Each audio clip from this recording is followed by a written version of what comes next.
হারিয়ে ফেলেছে। মুসলমান আজ অর্থের মোহে, গদির মোহে, নারীর মোহে, অট্টালিকার মোহে, ভূ সম্পদের মোহে নিজের ইমানকেও বিসর্জন দিতে দ্বিধাবোধ করেনি। তাই হে মুসলমান, তুমি এখনো সতর্ক হও। আর যদি তুমি সতর্ক না হও, আল্লাহর কঠিন আযাবের ধাক্কায় তোমার অস্তিত্ব চূর্ণ বিচূর্ণ হয়ে যেতে পারে। হে মুসলমান, তুমি তো দুর্বল নও, তুমি জেগে ওঠো, জেগে ওঠো চির অন্যায়ের বিরুদ্ধে, মিথ্যার বিরুদ্ধে, স্বার্থতার বিরুদ্ধে, প্রতারণার বিরুদ্ধে, বর্বরতার বিরুদ্ধে, কারবাজারের বিরুদ্ধে তুমি সংগ্রাম চালাও।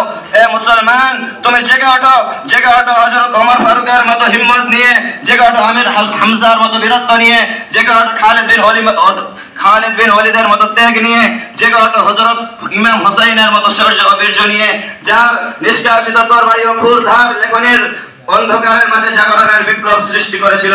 হে মুসলমান, তুমি দুর্বল নও, কারণ তোমার মাঝে থেকে একজন হাসান বসরির মতো, জুনায়েদ বাগদাদির মতো, আব্দুল কাদের জিলানীর মতো, জিন্নুন মিসরির মতো মহাসাধকদেরকে।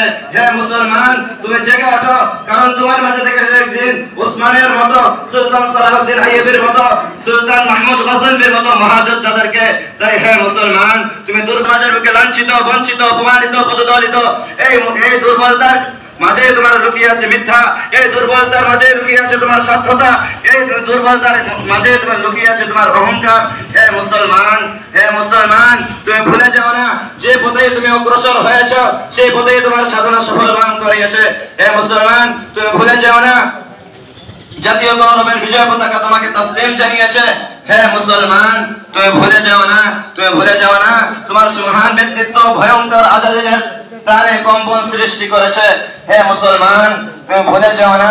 হে মুসলমান, আবু মাসার মতো, আল-কাজি ও আল-খাইয়ামের মতো অঙ্কশাস্ত্রের মহাপণ্ডিতদের আবির্ভাব তোমার মাঝে ঘটেছিল। হে মুসলমান, ভুলে যাও না। হে মুসলমান, ভুলে যাও না তোমার মাঝে মুহাম্মদ আল-হিন্দির মতো, ইয়াকুব ইবনে ইসহাকের মতো মহাজ্যোতিষ বিজ্ঞানের মহাপণ্ডিতদের আবির্ভাব তোমার মাঝে ঘটেছিল। হে মুসলমান, তুমি ভুলে যাও না আল-হাসানের মতো পদার্থ বিজ্ঞানের মহাশ্রেষ্ঠতম পণ্ডিতদের আবির্ভাব তোমার মাঝে ঘটেছিল। হে মুসলমান, তুমি দুর্বল নও, কারণ চিকিৎসা বিজ্ঞানেও তোমার অবদান অফুরন্ত। অস্ত্রোপচারের যে পদ্ধতি তুমি আবিষ্কার করেছো, তার কাছে সর্বযুগের সর্বকালের সভ্য মানুষ তোমার কাছে চিরঋণী হয়ে থাকবে। হে মুসলমান, স্থাপত্য শিল্পের সাধনায় তুমি বিশ্বের শীর্ষ স্থান অধিকার করেছো।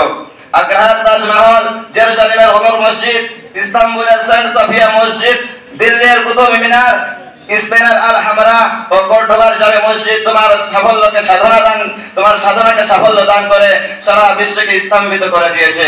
হে মুসলমান, তাই তুমি আরো পিছিয়ে কেন, তুমি এগিয়ে আসো। তোমাকে তো সম্বোধন করে মহান রব্বুল আলামিন কোরআন পাকের মধ্যে বলেন, বিসমিল্লাহির রহমানির রহিম, ওয়ালা তাহিনু ওয়ালা তাহজানু ওয়া আনতুমুল আ'লাউনা ইন কুনতুম মুমিনিন। তোমরা মনোবল হারায় না, তোমরা সাহস হারায় না, তোমরা ভয় করিও না, চিন্তিত হইও না। সফল কাম তো তোমরাই হইবে, উচ্চ স্থান তো তোমরাই লাভ করবে, বিজয় তো তোমাদেরই হবে যদি তোমরা পরিপূর্ণ মুসলমান হতে পারো।